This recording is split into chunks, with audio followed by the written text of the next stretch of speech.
Muted TJ.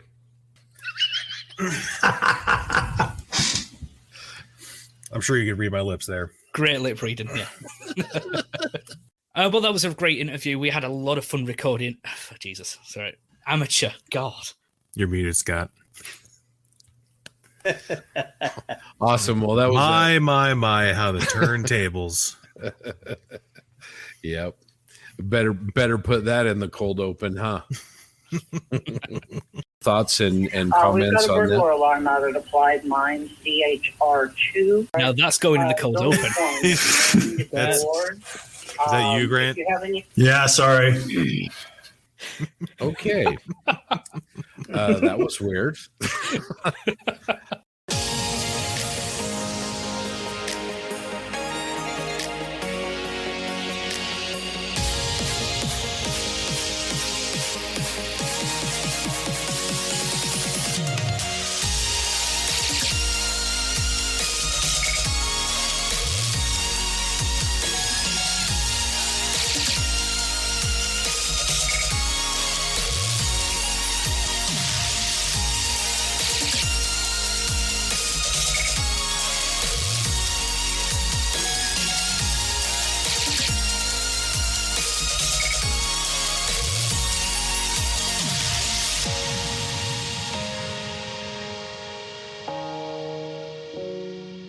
Welcome to the 52nd installment of the Plastic Posse Podcast, and also to our 2-year anniversary. It's been a great first 2 years for the Triple P because of all of you out there in the posse, but especially because of these awesome guys that are here with me tonight. We have everybody on board except for JB, who is out fighting bad guys in his cape and mask somewhere. TJ, we really missed you last time, so what's new, man? Oh, not much. Just living the dream, I guess. Got some bad news today that I'm probably headed to North Carolina here in about a month, which I'm not too happy about for work. So, yeah, I got that going on. Saw that you have a new Mac build in progress that looks really, really sharp. Oh, thank you. Oh, which one? I have two. Oh, yeah, you got two. Well, yeah, talk to us about it. Anyone's familiar with it, I built the Oscar. It's a little hover thing. It's not, I guess it's technically a tank. It's like a hover drone. It's got a laser gun on it. It's got the head of a new spotter / Lunagans. I got a screaming deal on it probably 3 months ago from a fellow named Brett. A lot of Mac builders probably know who he is.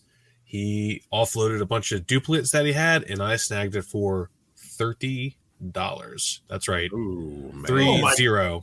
Oh my God, you stole that. Which is less than, probably, if I had to guess, less than MSRP when it was released. I think this is I don't have the box nearby. It's a 2016 boxing. I think it's the only time it's been in plastic.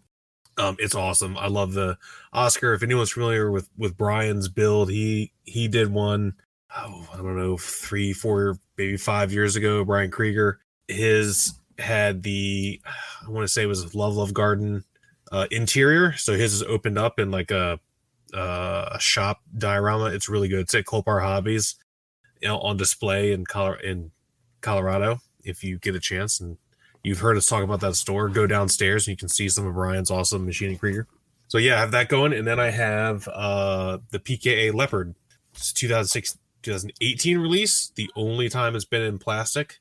I think it was a resin conversion before. It's essentially a Melusine, but a little different. It's one of my favorite designs. It's really cool. I got a pretty good deal on it. I think I also got it from Brett, if I'm not mistaken. I think I bought that from him as well. So I paid like next to nothing for it. So I got that cranking out. It's not for anything particular. I'm going to maybe try to write an article about it. And of course, it'll be part of the group display. And then I think since the last time I was on here, I finished the SAFS Prowler in a blue, gray, and orange scheme with light blue accents. It's really cool. That one is for something. That's for Lincoln Wright's Mach A Report Volume 2, Lunar Combat. So I've got a couple pictures on Facebook. Most of the other pictures will be in that book. So yeah, that's pretty cool. Yeah, I really like the paint scheme on that one. Is pretty striking. Which one of your current builds do you think is going to make it into the paint shop first? Well, that's going to be the leopard because it's right here as I'm reaching for it because I just primed it right before we started recording. So it's got another nice, beautiful coat of Mr. Mahogany 1000 on it. The best primer ever. I like it better than Mr. Surfacer Black, to be honest with you. I think Ivan's shaking his head in what I don't know if that looks in disagreement. So I'm sorry you're wrong, Ivan, but that's just the way it is if you're disagreeing with me.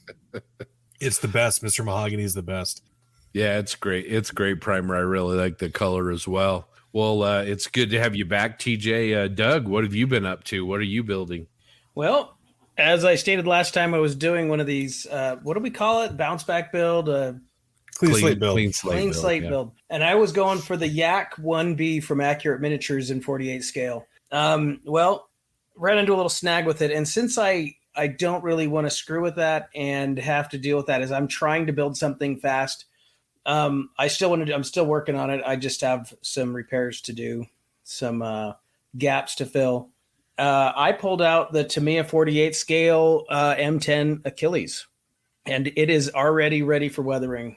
It's assembled, it's painted, it's just, I'm just going to start weathering it tonight, and man, I'm having fun with that. And I also have my Maschinen Krieger build has started. My son actually found out about it, and he's part of it.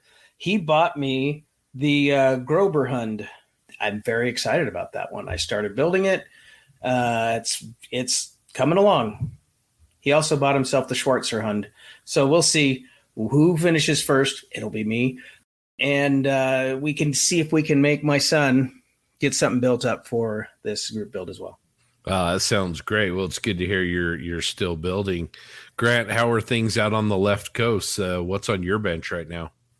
Just finished up 135th scale Tamiya R35 in Romanian, the turret. I'm not going to have time for a base for Vegas this week. So I did what does JB call it? A tank on a plank, basically. So I got that finished. Started working on a few odds and ends around here, trying to clean up some old kits that were halfway built and stuff like that. So other than that, it's been a busy week for me for work. So I really haven't had much time at the table, but I'm getting stuff ready for Vegas this Saturday, the 27th. We'll have about 9 things there, some new, some old. So that's what I'm up to. Nice. So we'll be looking forward to seeing all your builds out there, and that's going to be a lot of fun meeting you and JB down there. Anyway, Ivan, how's our favorite night owl from the UK? What are you working on? At the minute, nothing. I'm having a bit of a crisis of confidence. A million ideas and zero executions.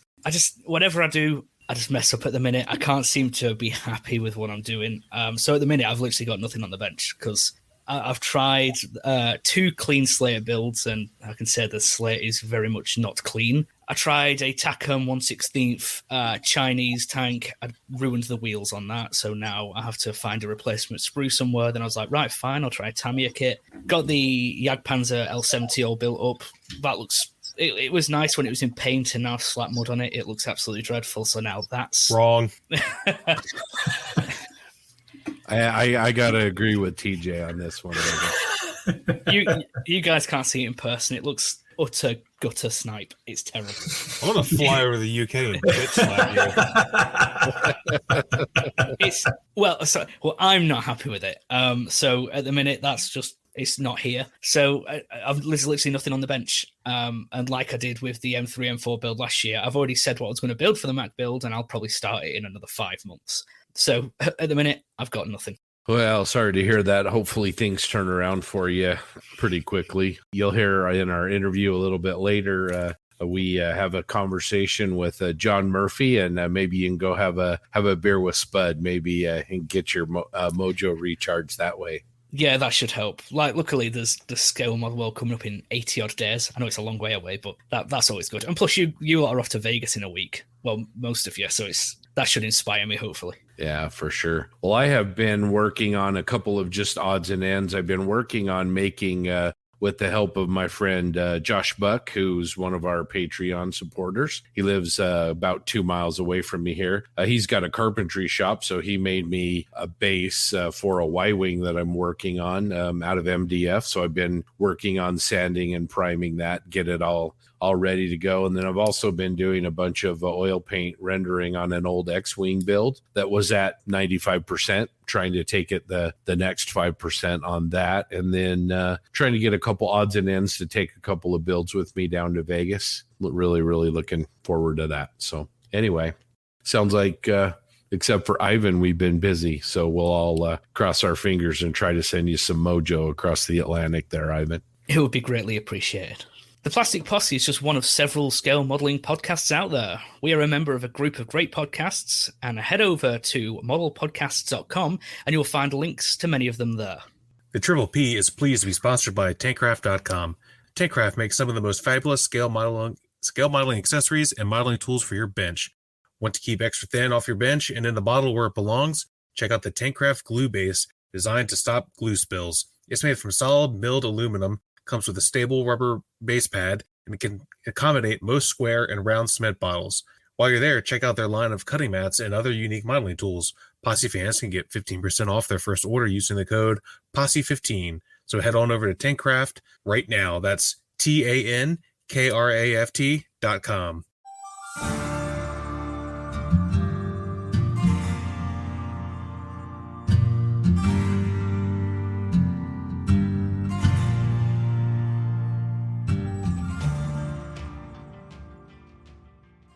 It's time to send a shout out to the Posse Outriders, listeners who support the Posse by becoming Patreon contributors. If you would like to support the Triple P and become a Plastic Posse Outrider, just head over to our Patreon page, www.patreon.com/Plastic Posse Podcast, and set up a reoccurring donation there that helps us to offset the cost of bringing you the Triple P. There are 3 different tiers of support, starting at just $1 a month.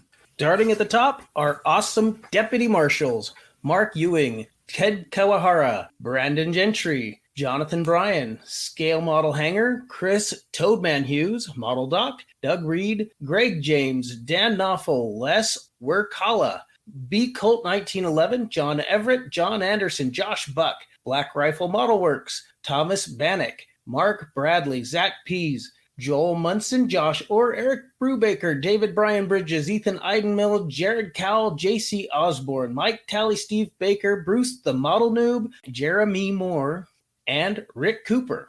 Next, we have our posse foreman, Damian Rigby, Ciaran McMullen, Papa Mike Charlie, Chris McLean, Tim H., Robert Klein, Michael Libero, Greg Williams, Jack, J.A.K., Ash Whitehouse, Aaron Cook, Steve Matheson, Cody Kaczynski, David Bosman, Previous Seat, Ian Bonner, Lee Fogel, Mr. Grizz, Rob Burnside, Martin Drayton, The Voice of Bob, Steve Schaefer, Steve Munsell, Matthew Johnston, John Vitkus, Jamie Stokes, Craig Jarbo, Mike Bird, Jeremy Elliott, Mediocre Middle-Aged Modeler, Eric DeGleish, Rick Lewis, Paul Wheeler, and Eric Semmelmayer.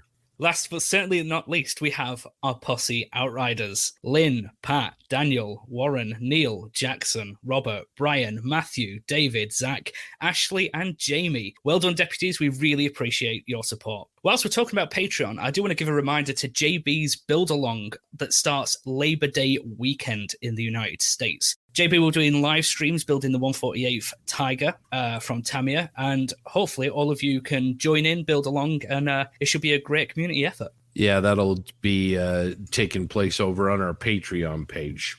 TJ, let's talk about our 2023 Nats Matt Group build. I would love to. So, I'm sure listeners will remember, I think 2 episodes ago, we announced that we will be doing a Machining Krieger group build for the National Convention in San Marcos, Texas, in 2023. It's August 2nd through 5th. It is off to a roaring start. Right after that episode dropped, I made a group on Facebook, and we currently have 132 members, and it's really cool. So if you're interested in joining the group build or following along, find the group. It's just the Plastic Posse Podcast Mach-A SF3D group build, and I'm sure it'll come up. And we might even have it linked on the main page. I'm not sure. If not, I will fix that. So it's pretty cool. A lot of well-known names are in there. Brian Krieger is there, and Lincoln Wright is there. Those are the two most well-known names when it comes to Machining Krieger, in the Western world at least. So yeah, it's really cool. There's a lot of good work going on there. I've been posting in there a little bit. I know a bunch of other people have been posting in there. So a lot of work has already started, and a lot of people are collecting their kits, which is cool. Yeah, so if you're interested and you want to build Machining Krieger, if you like building Machining Krieger, or you've never done it and you're interested, join the group build, and we can help you find kits. There was a post there not too long ago about where to find kits, what's available. A lot of Hasegawa kits are usually pretty readily available in the United States and probably also Europe. If not, if you're looking for some of the Wave releases, there's some newer Wave releases available from Hobby Link Japan. And also, I stress this every time we talk about it, just be patient. Join the Machining Krieger Facebook groups. They typically all allow sales, and be patient. You will find good model kits for not terrible prices if you're just patient. Don't jump at the first thing you see. If it sounds like it's too much money, it probably is. So just be patient. You'll find good deals. What do you guys think the chances are that we see more entries in this group build than our last? Ooh. This is my thought. I think we're going to see a lot of guys entering 2, 3, 4 kits. Yeah. And I think we might actually see more than 70 at Nats next year. Yep. We could. I mean, there's a lot of people building 1 or 2 or 3 kits, like you said, Doug. Yeah, and so since we're talking about it, we'll go ahead and I guess talk about it a little bit more. So there's not a lot of rules. I can't remember if we talked about them before.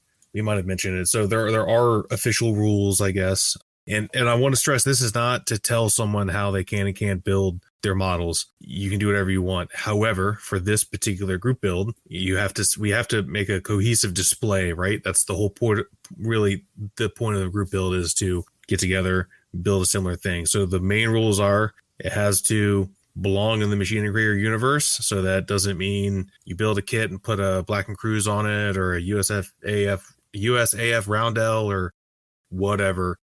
If you do those things, knock yourself out, man. If that's your thing, cool. For this, that's not what we're looking for. We want it to fit in the very vague and general narrative that exists in this universe. And if you know anything about it, it's really vague. So it gives you tons of leeway to more or less do whatever you want. I can't remember. Someone asked, like, oh, can I do this camo scheme? Yes, you can. That crap doesn't matter. Does matter is you don't put flags and whatever of that kind of stuff on. That is not in canon, quote unquote. There are no national insignia because it's super vague, right? If you go to Brian's website, which is just Machining Krieger, his last name, he has are you laughing because you can hear my cat?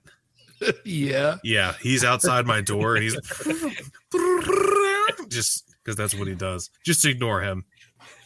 If I let him in here, he's just gonna do it in here. It's gonna be even louder. Now I lost track of what I was saying.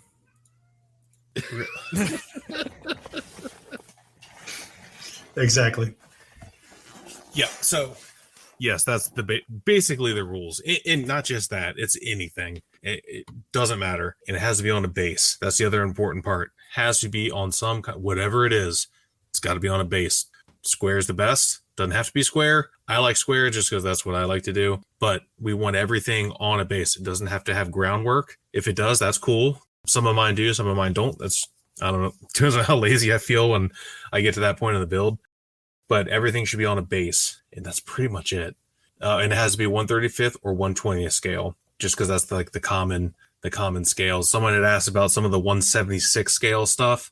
There's a lot of resin ones that are from Japan that are awesome. I have a bunch, but just they're so rare that not very many people have them, especially in the United States and in Europe. It'd be kind of weird, and we kind of want everything to be kind of cohesive, if that makes sense. So, but build those things and show them to everybody because they're freaking sweet. So yeah, please do. If you're coming to Nats, bring them in interim too. Just not, enter them in the normal science fiction category. Okay, now it's time for the interview with John Murphy, a.k.a. Spud, our Spud Master. JB and Scott and Ivan sat down with Spud to discuss his work, model shows, and social media. Enjoy the interview.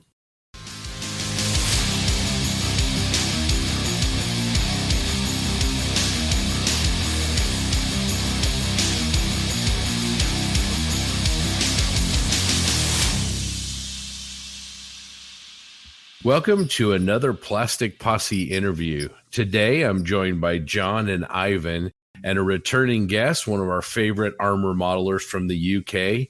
You know him as Spud. John Murphy, welcome back to the Posse, John. Thank you. Thanks for having me back. It's good to have you back, and we look forward to discussing a whole bunch of different topics with you today. Kind of wanted to start out maybe with a little bit of a roundtable where we'll gang up on you and talk about some of your pieces that we really, really like. Ivan, let's start with you. What's one of John's pieces that sticks out to you? Well, I had to prepare him in advance because he can't remember this one. It's the AFV Club Mark IV Churchill with the AVRE conversion and the orange extinguisher. That's it. Yep. I love it. I think the Churchill's such a magnificent looking piece of armor anyway. And you've just got a style and a finish that just stands out. It's beautiful. So yeah, just if you can remember it that far, it's an older model. It is, yeah. Just tell us a bit about that one because I really like it.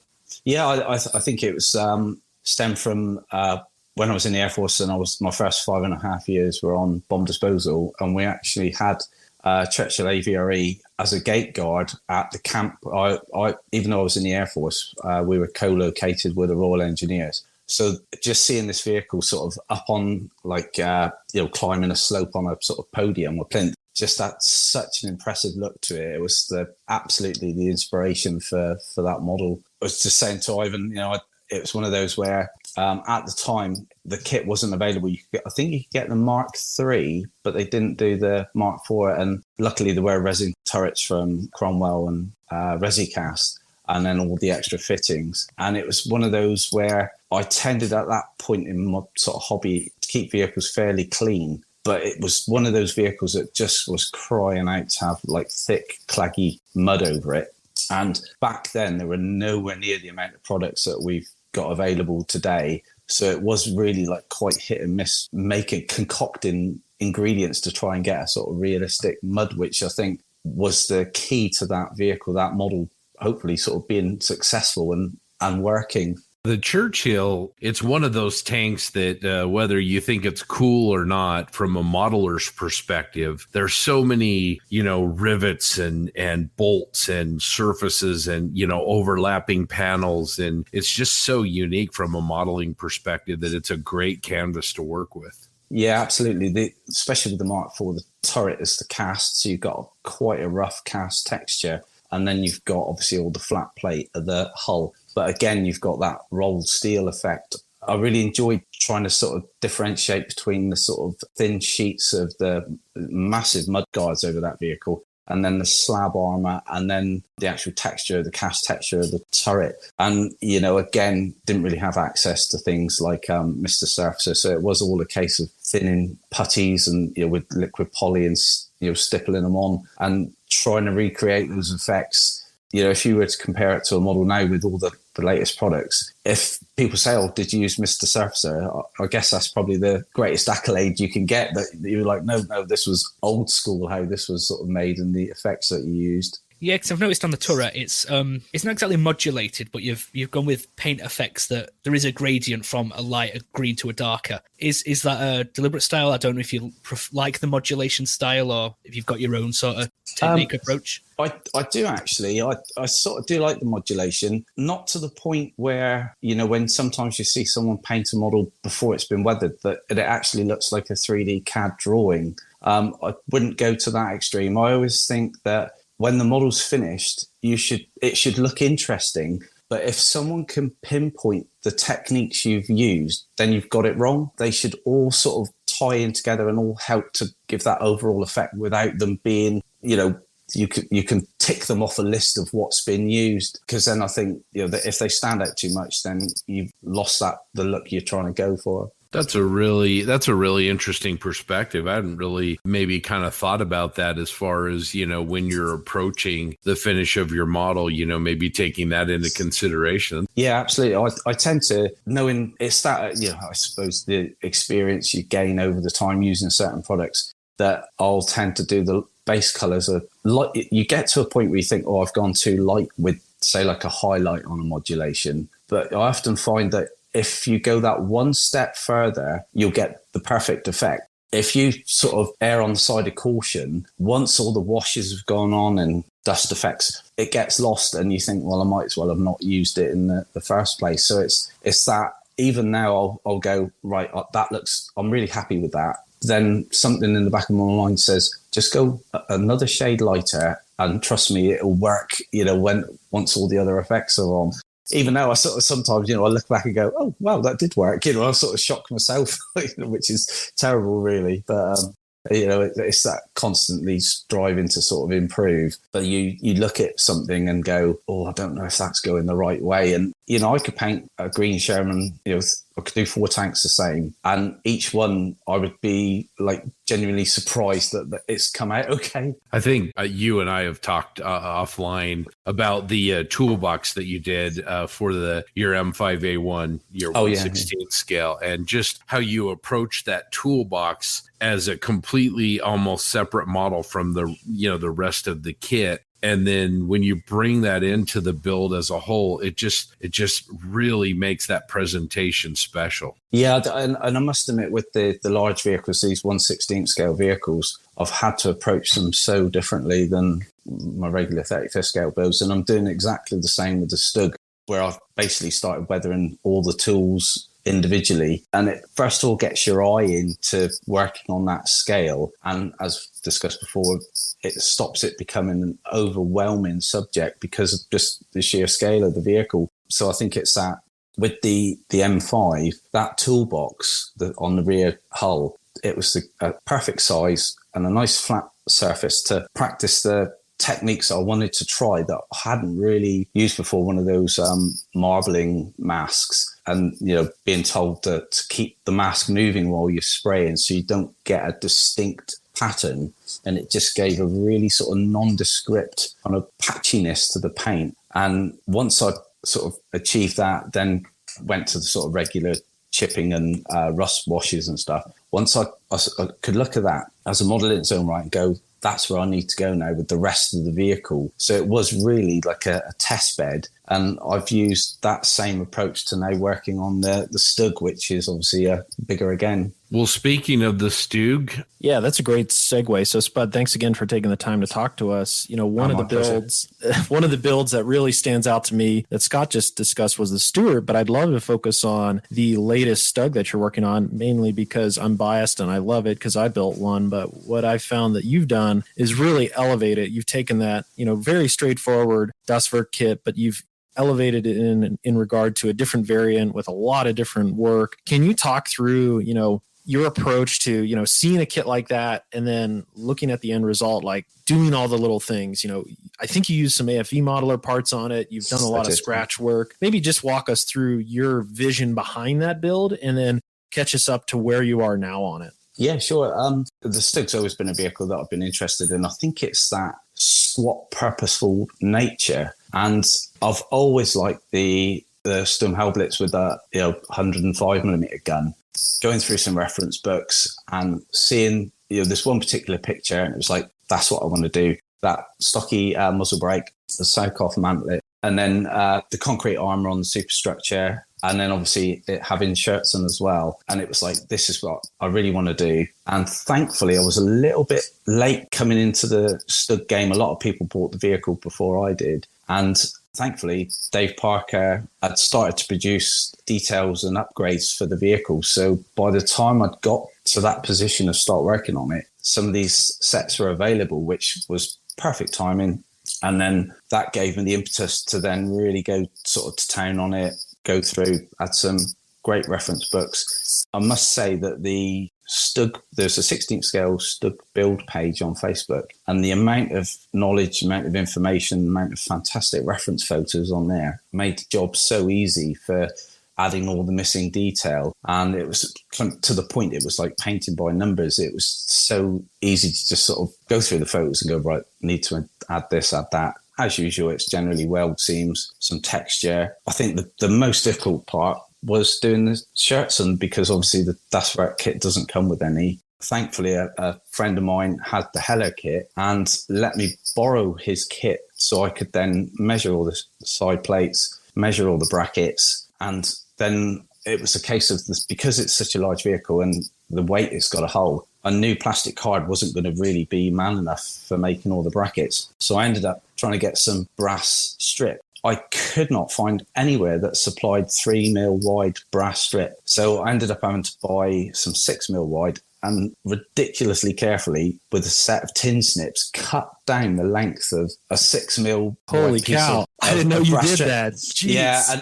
And as I was cutting, the piece I didn't need was just curling up beside the tin snips. Probably the two parts that I was most pleased with was the way the concrete armour came out on the superstructure, which was just milliput, which if I could give anybody advice, don't try and mix it all in one go and do it in one session, because the milliput took about a week to go hard because it was so thick. But it was like lesson learned. And then, it was a case of once I'd got all the details added, then there was a company, I forget the name of it now, saw online, that did 16th scale 3D printed tool clamps, which were just perfect for upgrading all the tools.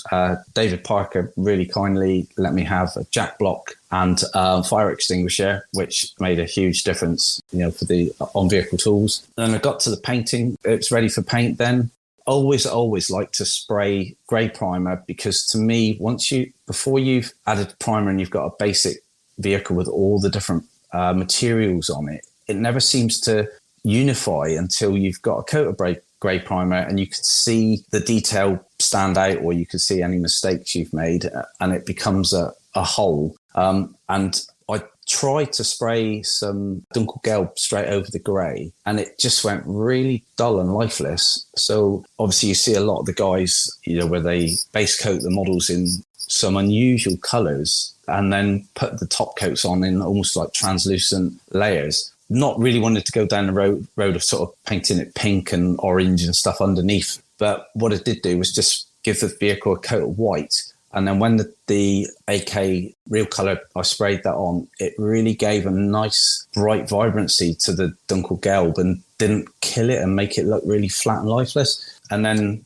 again, used the AK range to do the mottled camouflage scheme based loosely from what I could see from the original black and white photo I had that I based this vehicle on. And then, obviously, just the last couple of days, I've been practicing or attempting to do the mud on the tracks. Again, great with social media. You post a picture up of this is where I'm going, and I've kind of lost direction. And had some fantastic feedback. Lots of great ideas and suggestions. Some a little bit iffy, but it's nice that you get so much feedback. So taking all that on board, kind of got a mix of products that seem to work, and I'm really pleased with the tracks. I'm now onto one side of the lower hull, which I've now done all the basic mud effects there. And then it's the old usual, you add, I'm so pleased with the way the mud's come out, and then I'm going to put shirts on the sides of it, and most of it will disappear and you'll never to be seen again. But nice. That's what we do. Yeah. Just in case you want to leave one of those shirts and sections off, I think I'm going to have to, just to sort of, because I was so pleased with the way the mud came out. Forgive me if I'm wrong, because I imagine you use the AK Real Colours Dunkelgelb, yeah. I imagine that was a few bottles to do that entire model. It was, I think it was 2, actually. Wasn't there a mismatch of colours? Like, did they not match one bottle to the next bottle? I can't remember if that was your build or not. That was my build, Ivan. No, that was your build. Yeah, that was my build. Mine were okay. Yes, I knew it was a John with a stud. I must admit, when I saw John's, I was kind of bimbling through my build, and then all of a sudden I just see this stud completely finished, and it was like, what? No, but it was great because it gave me the impetus to get cracking with mine. That's my build now, by the way. Right, I saw that. Yeah, that's right. Yeah. Well, Spud, I had to finish mine first, because if you finish yours first, mine would never live up to it. So I had to throw mine out there, and then you can supersede it as the standard. So I had to get mine out there before you steal all the attention. Yeah, thanks for all the extra pressure. Yeah. No, so I love, one of the things that you're doing on it that I am just floored by is the track work and then the mud on the tracks.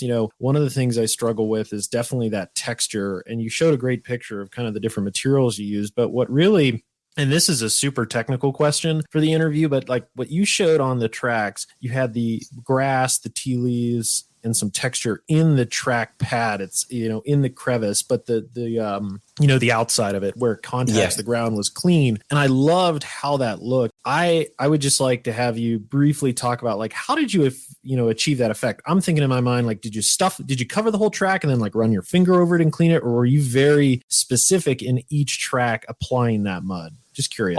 I actually was specific in each track link, and it seemed a great idea when I started. And then, it's that thing, you've got a pair of close-up glasses on and you're focused on that small section that you're working on. And then you go and sit back up. And at my age, my back gives in after a while. So I kind of straighten up, and then you take that look along the workbench, and you've got another 2 foot of track still that needs every link filling with that mix. And you're just thinking, and it made me think, right, okay, I've got shirts on. I don't need to do the bottom of the run. I don't really need to do the top of the run. But then you've also got that sort of Jiminy Cricket on your shoulder going, no, don't do that. Do it properly. If you're gonna do it properly. So yeah, I just had to work my way through, because initially I'd used one product, and the reason I was wanting to do this mud in the recess areas of the track was because the Daswork track is a little bit shallow. And obviously I couldn't really justify. They look fantastic, the T-Rex tracks, these 3D printed tracks, but they are an awful lot of money. Super expensive. Yeah, and I just think, well, that's another kit there, really. Initially, when I was trying to fill in each one of those sort of almost like the shapes on each link, it just didn't look right. And, and I couldn't then progress because I wasn't happy with, the base effect. So that's why I went on Facebook and sort of posted a couple of pictures, got all the feedback. And then from there, it gave me that sort of motivation and guidance. And to be honest, it was Lester Plaskett who said, use the tea leaves. They'll really, really bulk out the AK terrain product that I was using. And then obviously the seagrass, so the balls of seagrass, and just cut that up into very short lengths. And I just used an old thin brush and just would scoop a small amount out of the pot that I'd mixed it all in, and then just literally plop it into each recess and then just tamp it down and then move on to the next link. Once I'd got all of the track done, I then just used a piece of old t-shirt dipped in white spirits, and then just basically went across along the whole length of the track, and it took any unwanted products off of the sort of contact point, the ground contact points. I've still to paint those yet. All they are is just in the original color that I painted the tracks in. Because I used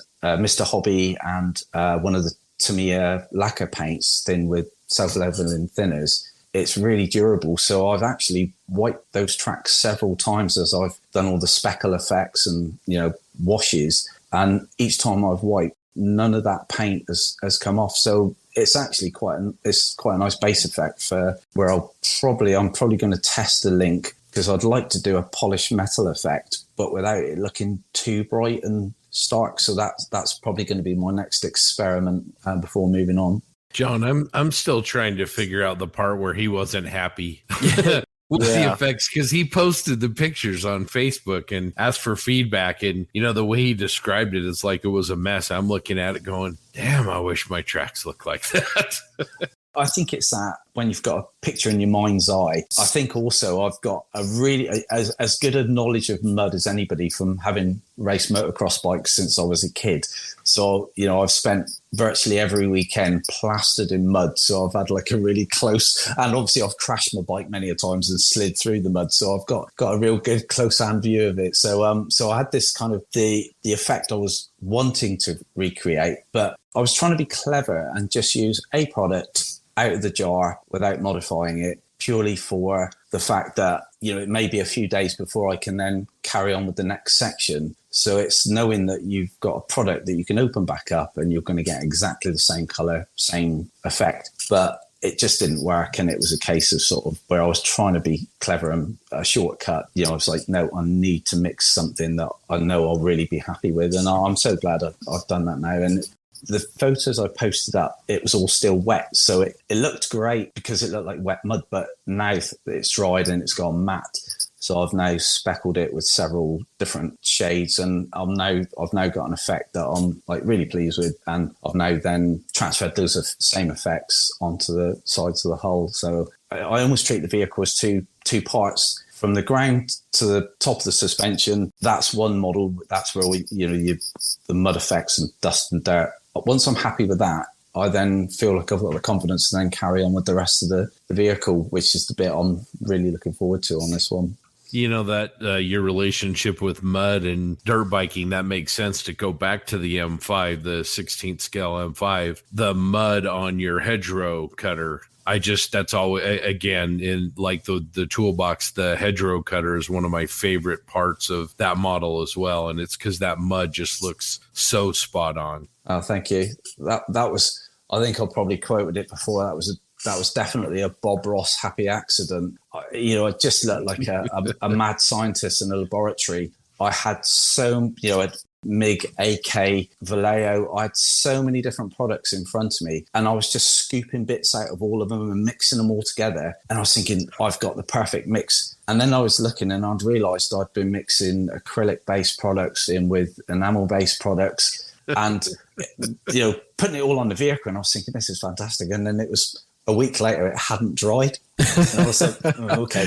But thankfully, it has dried over time, mate. So, but it was one of those, it was like, right, that's the effect I need to recreate on the Stug, but just be a bit more mindful of what I'm sticking brushes into and, just to get that perfect concoction. I've been lucky over the years. Made some real blunders, but I've seemed to have got away with it, which has been pleasing. Will we expect to see the Stug at Telford? Yes, hopefully. It should all be done for Telford. Nice. John's making the trip just for that reason. Yeah. Only for that reason. It's really bad because when you're on a roll, I've actually got a 32nd scale Revell Spitfire I've got to make for an ex-RAF friend who wants one as a kind of leaving, we call it a gizzit, a leaving present. And that needs to be done by the beginning of September. And, I look at the Spitfire, which, I've got as far as the cockpit. And then I look at the Stug and then the poor old Spitfire just gets pushed to one side. And I'm like, no, I'm going to have plenty of time. And I'll end up being one of those. I'm going to be on Pro Plus and working for straight 48 hours over a weekend to get that finished. But, Well, I want to steer us to another one of your builds. This one's a more recent build, but your Australian Centurion Mark V /1. Man, just the rust on the exhaust, the stowage on the back of that tank, and then more than most models that have kind of an overall really heavy dust tone, I think you've really, really nailed that like few models that I've seen. Can you talk about that one? Yeah, sure. This one was Chris Meddings from Inside the Armour Publications wanted to do a special issue book for the owner of AFE Club, who unfortunately, sadly very, passed away. So it was basically a tribute to AFE Club models. So I was asked if I'd like to contribute, and I built pretty much the same vehicle years ago and gave the model away to a friend of mine who actually builds the 1/6 scale radio control tanks. And he'd done the very same vehicle that I'd done in 35th scale. So I gave him my 35th scale one. So it's been a vehicle I've wanted to put back into my collection. And this was the perfect opportunity. It was a, set of full model tracks that, go without saying, they make such an improvement over the kit tracks. Set of resin wheels from Sovereign 2000, Def Models, Mantlet, and then just sort of cracked on with that. Again, keep on about Facebook, but there's a page for everything on Facebook, and there was a Centurion Appreciation Society, lots and lots of incredible color photos of Centurions in Vietnam. So I just started screenshotting these pictures. And the one thing I sort of noticed was that they pretty much weren't covered in, familiar red dust that, everybody associates with Vietnam. It was a case of, I thought I'd look into this a bit more, go on Google Maps, so on Google Earth, and you can zoom into the areas of operation and you can see the roads and see that they're in the areas that these vehicles operated in. And so I could get the color of the dirt right just through looking at these photos on Google Earth. Mainly what I've tended to do on a lot of the more recent vehicles is once the main colors are on, I'll do an initial spray with life color, very translucent finish, and I'll do an airbrush dust, spray that on, and because I thin it with water, it takes a few minutes to sort of really go off. And I've found that you can airbrush the dust on, and then if you get a clean brush with some white spirits, you can then start wiping some of that paint off to get like an irregular patchy finish instead of obviously something that looks like it's been airbrushed. And you've got a few minutes working time. And it's weird that the white spirits will actually lift this life color paint, and I've used it on the last few builds, and it seems to, it works for me, because normally they always say, oh, white spirits won't affect an acrylic paint, but with the life color and water, instead of using their thinners, you can actually it gives you the same effect as if you've done like hairspray effect or chipping fluid. That's an interesting hack. I haven't heard of that before. Yeah, you told me that, Spud, and I've been wanting to try it because I love the really fine dust kind of patina that you create, and especially you can see on the Centurion. I think it's really hard with kind of tan with dust on top, and I think you nail it in that regard. And you'd sent me some pictures, and I was like, holy cow, I wouldn't even thought of that. And I think, I have some builds here that probably warrant that experimentation. And I just think it's a great example of just experimenting, and things that you don't think will work could potentially work. And this is a great example of acrylics with wearing that subtle effect with mineral spirits that won't attack the base finish. So I think it's awesome. I'm certainly going to try it, and the effects that you've achieved with it certainly show that it works really, really well. So it's on my docket for the next build. Thank you. What I tend to do once I've got that initial acrylic dust effect sort of up to a point where I'm happy with, I'll then I'll mix up white spirits with oil paint and pigment. So I tend to sort of find a pigment and oil paint that complement each other. You mix that into a paste, and then you can work that into all the corners and recesses. I find that the pigment gives you the texture. The oil paint gives you that really, really smooth graduation from a heavy build up to nothing, if you obviously pre-damp the surface with white spirits. And you'll find that you get a nice long working time because obviously it's oil paint based. And you can manipulate it. Once it dries, the oil paint acts as like the binding agent to make it rock hard, and you'll still get that granular texture. And the thing is, if you don't like it, you can, before the oil paint's gone off completely, you can re-wet it and you can move it around until you're happy with the final result. So it's one of those, it's like a fail safe. I know I get a consistent result with it.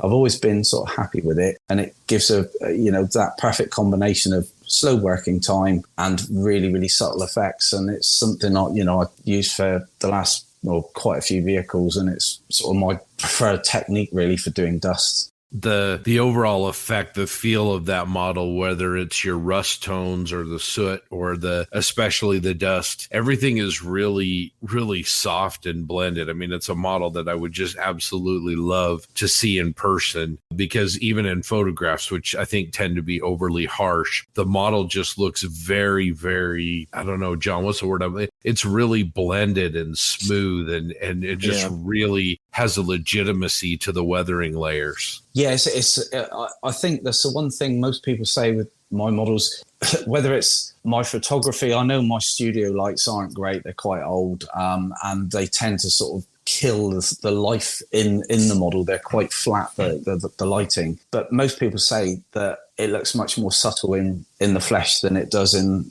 the photographs. And it is quite frustrating when, only a few people get to see your model in the flesh, and most people get to see it, in a book or a magazine or online. And, you think, it's not really what it looks like, but, it is what it is. But hopefully, JB, you'll be able to see them when you come over to Telford, hopefully. I'm excited. I cannot wait. And maybe this is a good quick segue as we think about Telford meeting up there. For our listeners that are at Telford, where might they be able to find your work? Is it going to be on a SIG table? It will be. That's sort of up in the air at the moment because we've got some plans for the club. We're hoping to be in the first hall, which tends to have the best lighting. Of the three halls, one of them's got a very new white bright lighting, and the other two are almost that sodium orange based lighting, which unless you've got your own lights on the stand, if you're using the lights within the hall, any sort of subtleties in a lot of models tends to disappear, because that lighting it can often turn everything like a strange brown khaki color if it's a green model, which is a bit of a shame. since we're talking about Telford, obviously, I think the last time we had you on, it was only a short time after Telford last year. It was, yeah. Which I thought was actually a really good show considering the circumstances, and it was quite last minute and up in the air. How do you see this year's Telford going? Like, what do you expect? I think it will be back to pre-COVID days, I would say. And from the sense I've got is a lot of the Europeans now want to come back because there was obviously a lot of travel restrictions, a lot of problems. But I think even when we were in the World Model Expo in Eindhoven the other week, a lot of the European guys were sort of looking forward to coming back over. So I think it'll be, as big and as, bold as it's ever been. And I think it'll be a really great weekend. That's awesome. Maybe one question, this is a random one, I guess. When we look at the UK, we look at the shows that are there. Obviously, Telford is a huge one. It's really sad that, Euro Militaire, you used to attend that show. I did. Yeah. That was my favorite show. God, that was like a goal as a kid to go there and see the work, because I always, when you think of the best of the best, that was the show that rang true to me, back in the early 2000s. And, a lot of the frequent names from Missing Links would turn up there. And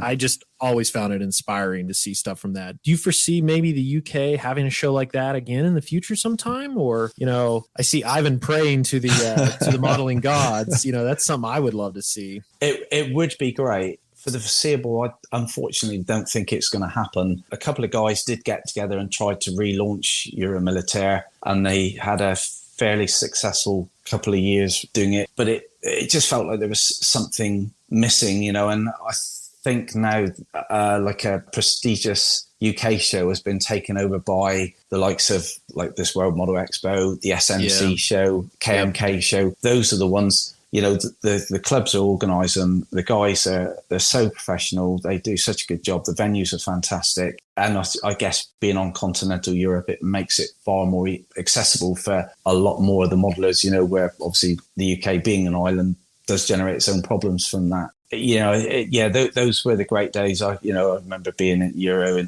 the 90s, and the social side of it was absolutely fantastic. And then you go in, the competitions, all the traders back in the early days of before really online ordering. It was the one place you could go and see all of these really cool products that you'd hear about and see in the magazines. And they were there for you to look at in the flesh. And, as with most modelers, once you see something in the flesh, you think, I've got to go and buy that, and it was just an absolutely amazing weekend that, you came away with a real buzz and to be inspired as well. If you entered the competition and you knew you were judged by your betters and peers, so whatever award you got, you really felt like that's what you deserved. And you could actually speak to the judges, and say, oh, how could I improve? What could I do to make this what would it needed to have been, silver or gold? And I think I took an awful lot away from that, and it give me a really good grounding for the rest of my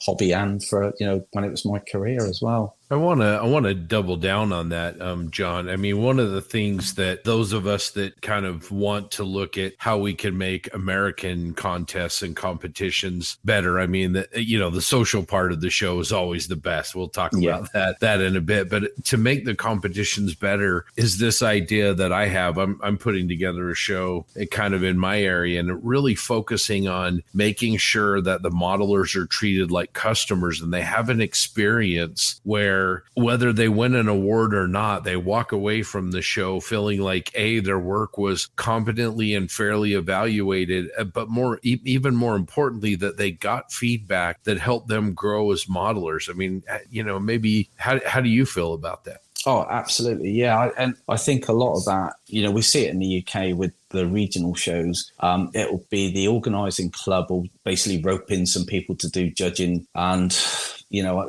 without sounding awful, they're not really best placed to judge some of the classes, and they may not really know what they're looking at, what they're looking for, or the work and the techniques that have been used on a particular model. So I think having judges really that are kind of well known and well respected makes a huge difference. I think we've all been there where you've entered a competition, you're really pleased with the model you've entered, it doesn't get anywhere, and you look at the ones that have been awarded something and you just think, wow, are they looking through the same set of eyes that I've been issued with? And then you can often see their own models. The person who's judging it's a little bit like, oh, okay, right. And then what happens then? You think, I won't bother entering again. And that's happened so often. And so many UK shows don't tend to have competition now. I think maybe that has a factor to it. Obviously, there's probably other factors, funding, money and stuff like that. But, when you feel you've been judged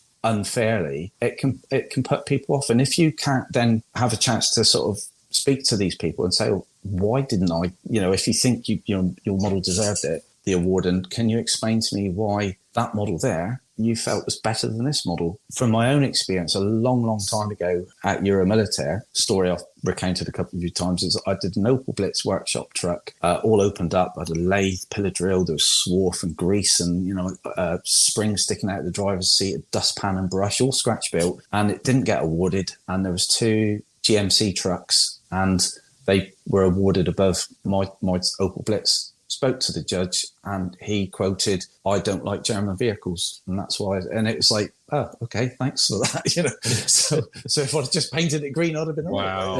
Yeah. Wow. So and that was getting on 30 years ago.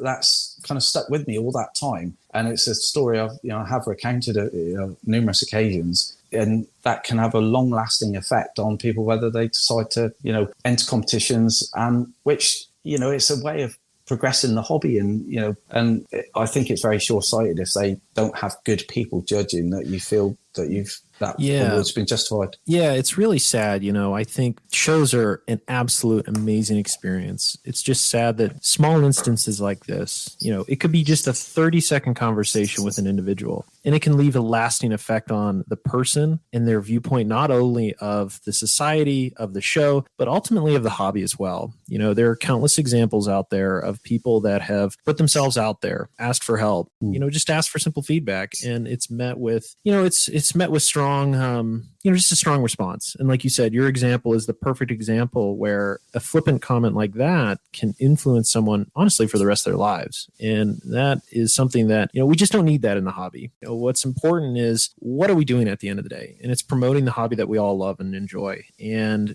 part of the show, the nationals, on any continent, shows in general are, the crown jewel of the hobby, and exemplify why we do this. And it's not for the little token we get at the end of the day, but the people that come and the work that you can appreciate. I'm so excited to experience Telford because of the SIG area. That is something that we just don't do here. Some contests have tried it and it's done okay, but I think it's an American mentality towards competition. But I'm so looking forward to seeing that aspect, going through the hall, seeing the different clubs, the groups in which, there's a U.S. Air Force SIG that I've heard is awesome to go visit. Yeah. The Czechs are there, like all these different cultures, the diversity of subjects, the diversity of people. I think that's what excites me most about going to see Telford, and hearing you talk about it is awesome. And then there's that little side of the show that always kind of, it rubs people the wrong way, but it leaves that lasting impression. And that's where I hope that, we can get away from some of those things and focus on really what matters. And that's that's why we do this. And I really appreciate your perspective, Spud, because, coming from someone that's,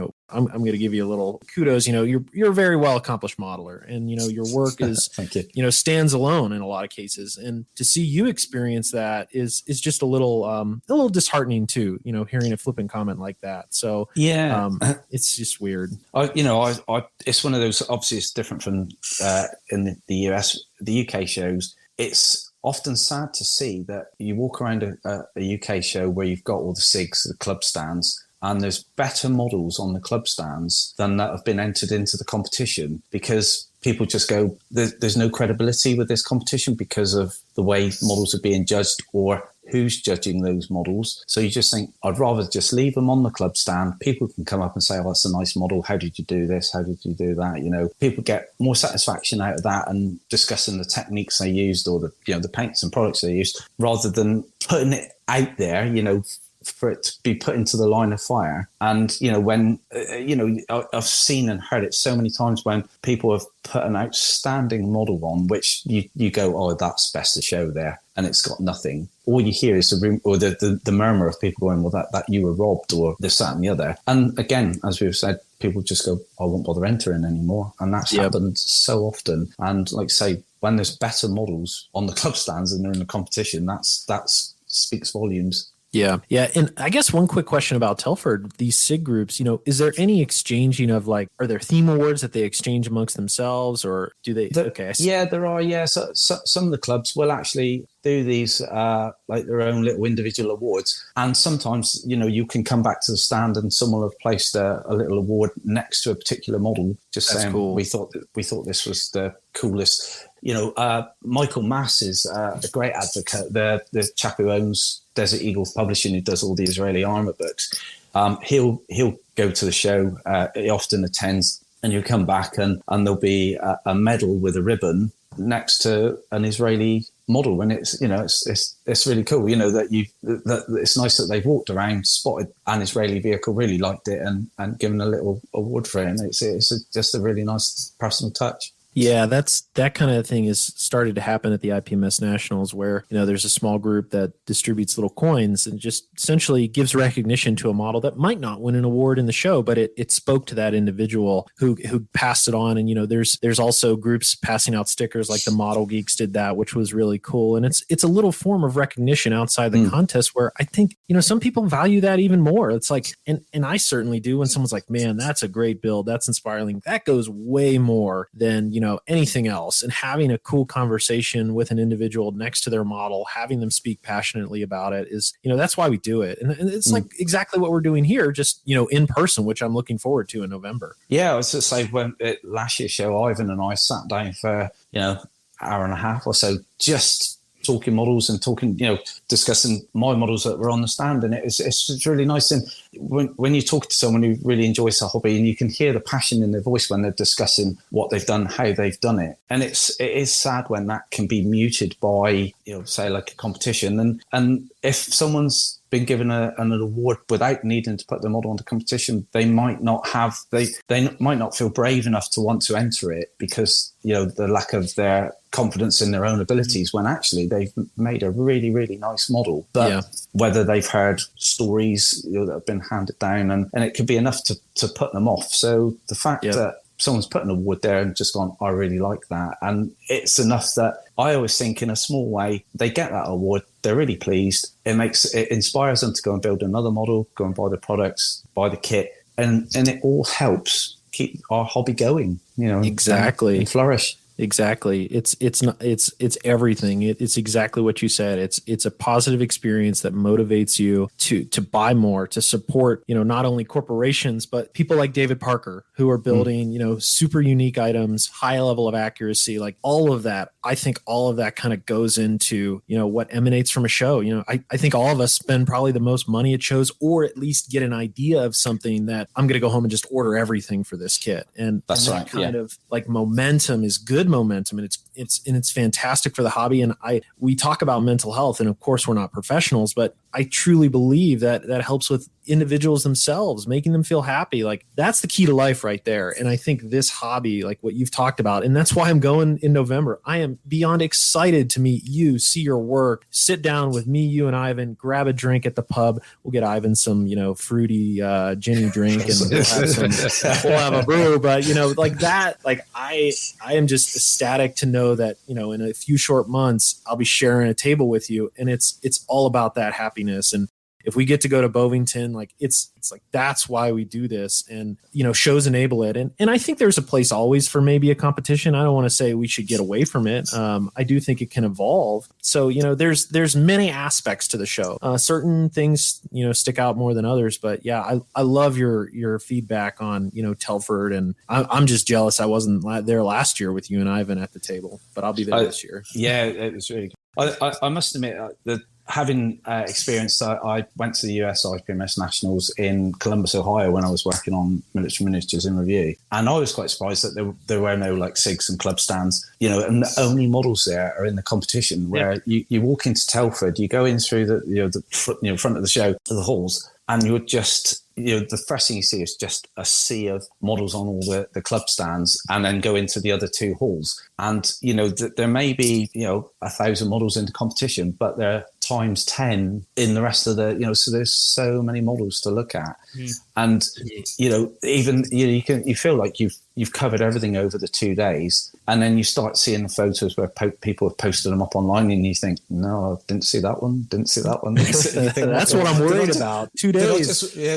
Did I walk around with my eyes shut? And to what you're saying, there's also format differences. Like JB and I went to a show in Seattle at the Museum of Flight, and that was a display only show. And the fact that there wasn't any competition there allowed modelers to bring a whole bunch of their work, and maybe similar to a SIG, put it all on a table. And then John and I could walk through with the modeler and say, okay, which one was the first, which one was your latest. And you could see things like progressions in their work and how their work was evolving. Absolutely. Yeah. And certainly over here, you've got obviously the SIGs, and then you'll have the clubs as well. So you've not only got the guys that are US Air Force SIG or 32nd scale SIG and stuff like that. You've got the guys that it's their town, their village, their city. They've got the club there. So you'll have a whole diverse range of models on that one display stand, and it's great to see, you'll have the sci-fi stuff, armor, aircraft, cars, and it may not be your chosen sort of subject and your interest, but when you see a really, really nicely built model, regardless of what it is, I love the fact that you stop, and often you talk to the guy who's built the model, and they'll be explaining techniques that you didn't know about, because it's not something that you would use for a piece of armor, but you go, actually, I wonder if that would probably work. And it's great. So you go away with just little snippets of new knowledge that you can hopefully put into the next project you're on, and make it improve it, and or make new friends. Absolutely. John and I have new friends from that show because we spent time and we talked, and you're sharing this thing that you have in common, this passion for this hobby, and you see people that have completely different styles or approaches, but then you also make new friends, which ultimately is the best thing about these events and these shows. I noticed your pictures from World Model Expo. There's a lot of pictures of you with great big smiles on your face and some kind of a beverage in your hand. And really, I mean, that's why when we go to Omaha, and it's the same thing. All the contest is great and the seminars are great, but I'm going there to hang with my friends. And then when you have John come over there, we had Sam Dwyer come from Australia, and the On the Bench guys, and Pat from Ireland, and Ivan. It's just it's the best part of the hobby is meeting each other at shows. Oh, absolutely. And I love the fact that, thanks to sort of social media, you can now, I always say that if I was to pick a random country to fly to, you guarantee you'd know someone, who's from the hobby, that you may not have met them in person, but you've chatted online. And it's made the world a smaller place. And I love the fact that you can have friends from all over the world. Obviously I know Sam personally, Sam's come over to Euro quite a few times over the years. The Australian guys come over, and it's great. And we're like really good friends, even though he's the complete opposite side of the world. And the only bugbear is that, there's 8 or 10 hours difference. So, I can be messaging first thing in the morning and he's just about to go to bed, but it's, I absolutely sort of love that. At the World Model Expo, especially with lockdown, and you haven't seen people in person for a good couple of years. And it's like meeting up with long lost old friends, and you can almost carry a conversation on that was cut short 2 years ago. And it's like you only saw them yesterday, and I really, really like that. Yeah, there's no question. And hey, for future reference, if Sam visits the UK, he likes gondola rides over high elevations. So, but like you said, just getting to meet those people, no matter where they live, and they share your passion. It's just incredible. Well, John, I think think you wanted to kind of Yeah. get into a little bit different topic. Yeah, and it kind of goes along with, you know, what we've been talking about, friendships, sharing your work. And I'd love to rewind the clock because I don't really know your personal story, Spud, and how you kind of got all involved with publishing. I think, you know, as we look back to the 90s and early 2000s, that was the best way to get your work out there and get to know people. You know, your name, many others from that time frame, missing links that I just remember and always, you know, looked up to their work. So as we talk about passion, connecting with friends, can you give us a backstory on how did you, like, what was your first modeling article and what made you go, you know what, I'm going to write an article and put myself out there? I can't actually remember what the very first article was, but it was for Military and Scale, obviously when Spud Pollard was the editor. And I had that really competitive spirit. You know, I'd grown up doing motocross and got into modeling, and it was that, you know, you'd go into the news agents, see the latest issue of a magazine and think, well, I've built that model and mine don't look like that. And then it was that craving to improve. So you'd read the magazine and discover what techniques they've used. And I started entering quite a few competitions and I did quite well. And obviously, initially, where I'd entered a competition, someone would photograph the model because it got like a gold or first place or something.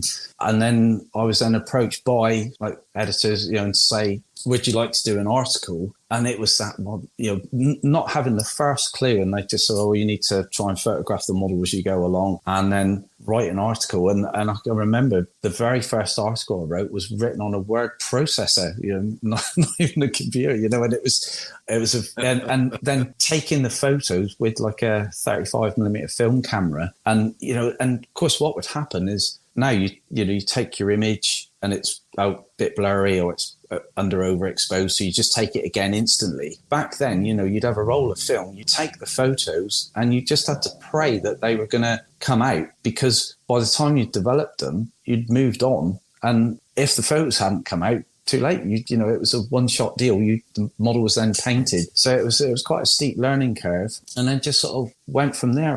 So I did quite a few articles for Military and Scale, and then started writing for the Tamiya magazine, which I did quite a few articles for. And I then left the Air Force, and the publisher, the owner of it was ADH Publishing back then, a guy called Alan Harmon, asked if I'd like to edit a brand new armor magazine that they were going to publish. So, you know, it really was sort of in at the deep end. You know, I was kind of like my, what we'd say, like our O-level English, you know, qualification, which, you know, I could sort of string a sentence-ish together. And when I first started editing, you know, my editing style was just have like the punctuation shotgun and just fire it at the screen, and wherever all the commas and full stops landed, that's where I broke the sentence up, like, you know.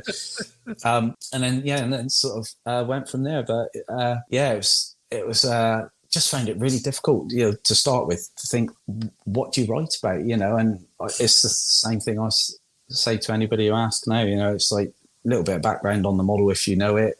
Start with the whole, you know, what you enjoyed about it, what you didn't enjoy, what details you've added, painting. And I always liked if someone can impart a little sort of tip or secret that they've got, so the reader actually feels that they've gained something from it, instead of just being, you know, I glued this together, I painted this, and it becomes quite monotonous and it's not an enjoyable read. So yeah, that's kind of how I sort of started, really. I hate to think how many articles I've done over the years now. Well, I tell you what, I'm super jealous of your Diorama Mag shirt right there. You need to get me one of them. All right, yeah, thanks to Perry. Yeah, he gave me this one at the World Expo, which was really nice of him. That's awesome. I look up to his, you know, publishing. He is with Abrams Squad, you know, in the Diorama Mag. I mean, you talk about inspiration in print. That's as good as it gets. Yeah, absolutely.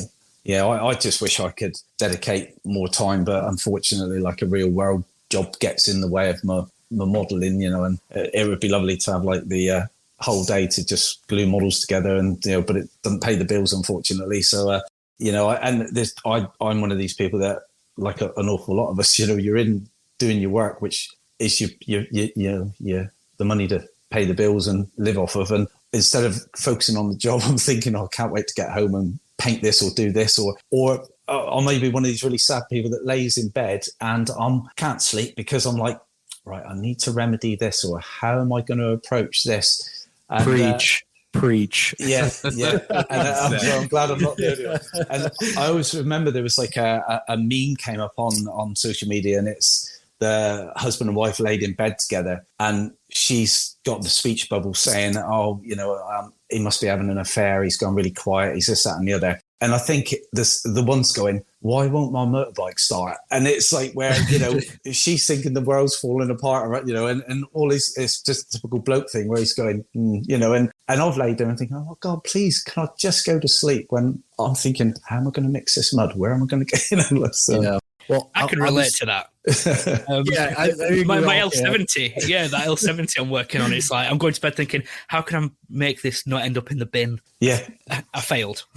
I know, and then the worst thing is when you get up at 3 o'clock in the morning and you go downstairs or you go into your workroom and then start working on it and you just think, "Oh, I'm going to be in the right mess when I try and go to work later on." Oh, yeah. Yeah. Or you wake up and like your Facebook messages has just exploded because you're in like group chats, or you check online and you're like, "Oh man, they gave me this feedback." And I'm like already thinking, how am I going to do this? And you're like 7:45 running out the door to go to work, and at work all day, like you said, you're completely distracted because you're like, "Man, I can't wait to get home and try this or work on this." And then God forbid a package is showing up that day from overseas. Yeah. And you're like, nothing else matters. Like, I need to get home and open this from, the Octo jig I just got. I was like tracking it like almost on by the minute, like seeing the DHL truck come around the neighborhood bend, and there's me out there waving at the delivery man. So I totally get it on all aspects of the hobby. John's got drones up chasing the FedEx truck around the neighborhood, so he can see what's going on. Well,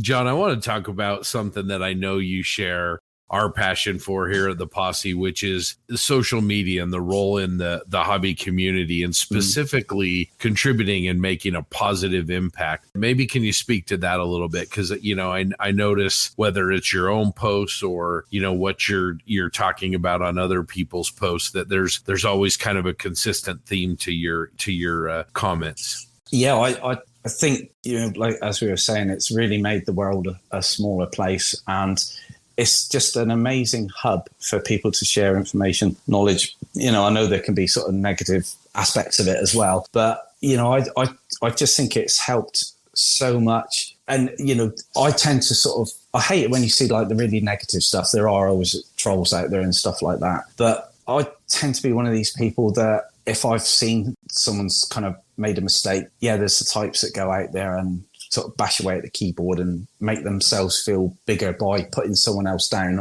I personally would rather just message them individually and sort of say, "Oh, by the way, did you know this, that, or this might be a way to improve it?" For me, it's just the core value that I've got is I just want this hobby to succeed and to not fade away. So we lost you, John, there, but it looks like you're back. So anyway, just you'll message people offline and kind of make suggestions on how they can maybe address what you've seen. Yeah, absolutely. It's like I say, being negative, as we discussed earlier, if it can put people off, it could be enough that they think, this either the hobby's not for me or I'm not going to interact socially anymore. And again, it's a topic of conversation. A portion of modelers are probably quite sort of solitary people. It's a solitary hobby. Generally, it's not like we're playing soccer, football, So the interaction that they get is through social media an awful lot of the time. And,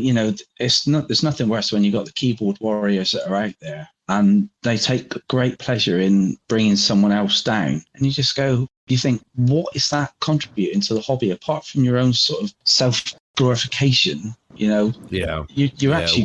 It's being detrimental. Yeah, I mean, we feel like we have people message us all the time, and we feel like I don't want to sound too smug on this, but we feel like we have a responsibility. The bottom line is you don't know every person out there and where they're at, and so you can choose to make a contribution in a positive way and try to help somebody, or you can make a comment. And I'm not going to speak to what everybody else wants to do, but I just feel like it's really, really important that we, like you said earlier, try to be an ambassador for what is really a great community, great community of guys overall. And once in a while there's a person here or there that, maybe maybe doesn't have some advanced social skills, but why not be an ambassador? Why not bring somebody into the hobby and help somebody? Because you never know what contributions that person makes, or maybe how that affects their lives in hopefully a positive way. Absolutely, yeah. And I think that the greatest accolade is, you go to a show and someone comes up, introduces themselves, says, "Oh, you've mentioned this, or I read this from one of your articles or something," and and then again, it could be a new friendship, or it's just at the bare minimum the fact that you think, oh, I've done something nice there. To quote another sort of line from another film, it's Bambi with with Thumper. If you can't say anything nice, don't say anything at all. Which I try to, but but I obviously it's a little known fact that I was the UK sarcasm champion from 1998 to 2000. So, but and obviously my friends, my sort of close personal friends all know me for what a nightmare I can be with it. So, but I try to be on my best behaviour, and like I say, because at the end of the day, no matter how thick-skinned people sometimes come across, it could be just that one comment can really sort of have a negative effect. And it's that, but you don't actually know what's going on in people's personal lives. The only interaction you see is they put a model up there and it may be not to your liking or not to the standard that, yours may be, but that person's enjoying what they're doing. It's their release, their escapism. So don't knock it. Yeah. I'd just like to, back up a little bit. I think I share a lot of your sentiments, especially around social media. Social media is great. I would bet that a lot of people are probably this way, where, at least for me, when I got into social media for the hobby, I was posting everywhere. And, it was almost like finding my way, finding the group. Like each group on Facebook kind of has their own personalities. And, and that's the beauty, where you can find hundreds of groups. And I think for me, when I'm getting to the spot where, there are the core groups that I like to post in. And one that I've really loved lately, and I'm maybe a little biased, but the Plastic Posse podcast group itself, I think is starting to transform into a place where it's really got a good attitude and approach. And in addition to that, John, I want to echo your comments. Like I would rather message someone one-on-one and talk through a build than try to post something on Facebook, because so much gets lost in like a sentence where they could perceive it as like, oh gosh, rivet counter, coming in hot, where it's like, hey man, no, it's just like, hey, one quick thing about this build, like X, Y, and Z, or hey, maybe consider this, where it's a little bit more delicate and intimate on a one-on-one. And hopefully they feel, and I've appreciated in the past where someone reaches out, from an accuracy issues, like I'm building a Sherman and they're like, actually, those tracks weren't used. I'm like, hey, thanks, man.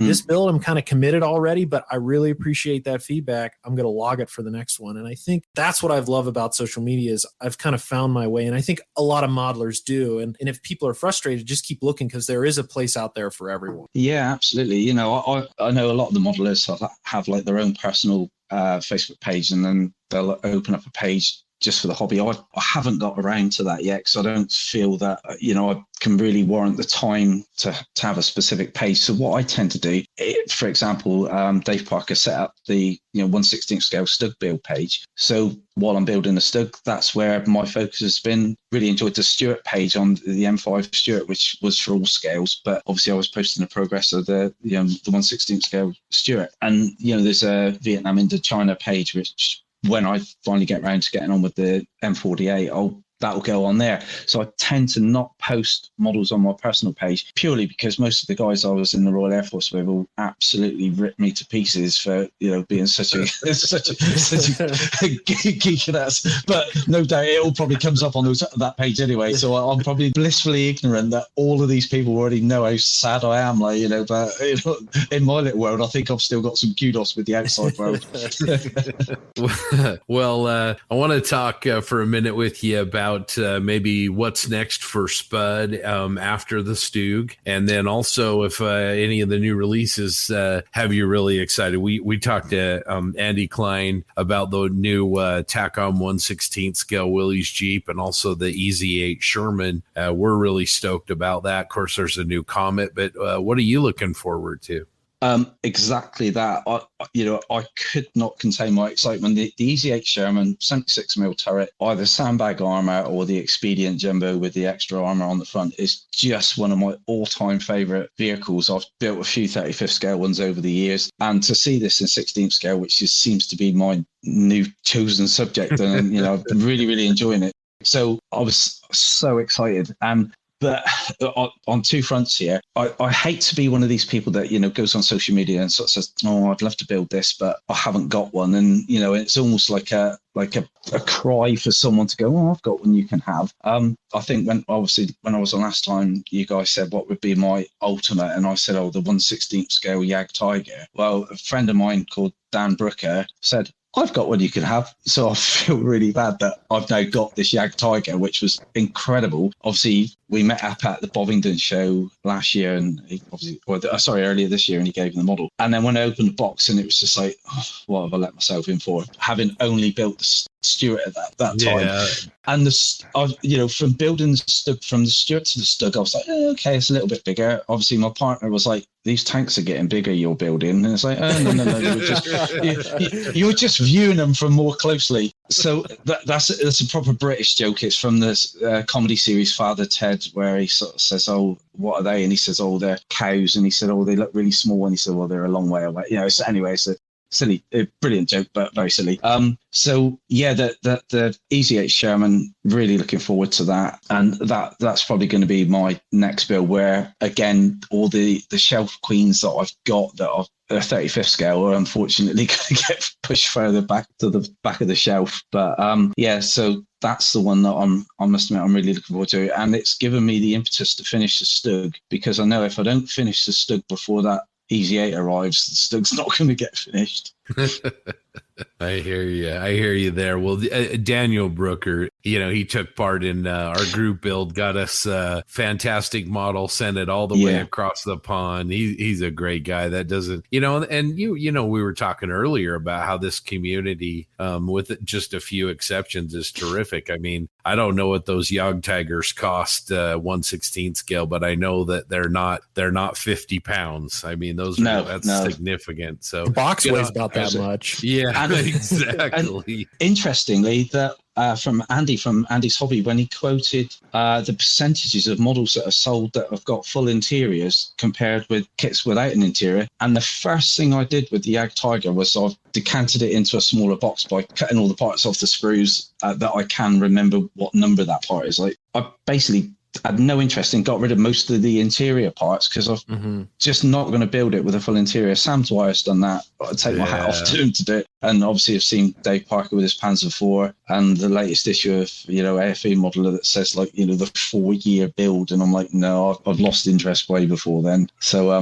yeah, it's just going to be a model of the outside, really. Nice. I'm looking forward to that. It's going to be incredible. Definitely. Man, I love it. John, this has been a fantastic conversation. You hinted on it a little bit. As we want to share your work with our listeners, where can they find your posts routinely on the socials? At the moment, it's the 1/16 Stug build page on Facebook. Do also, when the models are finished, I tend to put them on the weathered models page, which I think has about 150,000 people like that page. So it does get a really, really large audience, which is strange though, because if you post a model up, or when you see people post models up, they'll get like a couple hundred or more likes, and you think, well, where are all these other people then? Why are they, but I guess it's all to do with the old algorithms on Facebook that's often talked about, so. But yeah, that's pretty much just, it's generally whatever the model I'm building, I'll have joined the page that's relevant to that build. So I don't tend, and I have posted on Smia page as well, on Marcus's page. So yeah, it's kind of, I really should sort of centralize, and maybe this could be the impetus for me to set up a,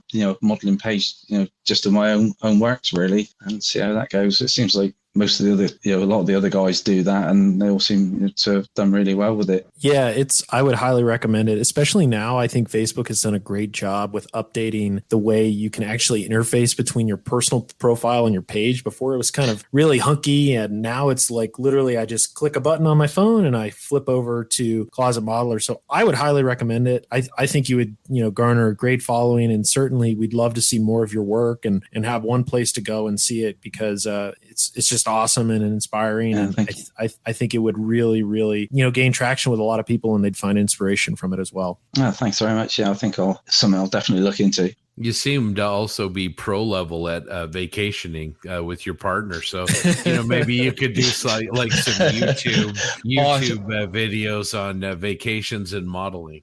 Yeah, I know. I've had friends that said, "Oh, you two should literally just do like a travel blog, so for all our sort of little vacations and stuff we do." Yeah, so yeah, I should do really. That may be how I can make my millions.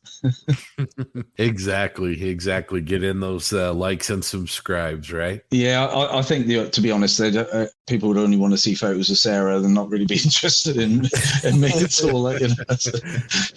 Well, Spud, man, thank you so much for hopping back on with us. It's always a blast to join. I am green with envy at my friend John, who's going to go over and spend some time with you. Definitely will send along some money for you guys to have a couple of beverages on me while you're over there, and look forward to hopefully sooner rather than later meeting you. In the meantime, always a chair here at the Posse if you want one. It's fun to talk, and thank you. Keep posting pictures of your great work. I will do. Thanks very much for having me on again. Really, really enjoyed it. Bit like Andy, very nervous, but yeah, I really enjoyed it. Old pro. You're an old This is great. We'll have you back. You're always welcome. Thanks very much. Thank you. Take care. Cheers.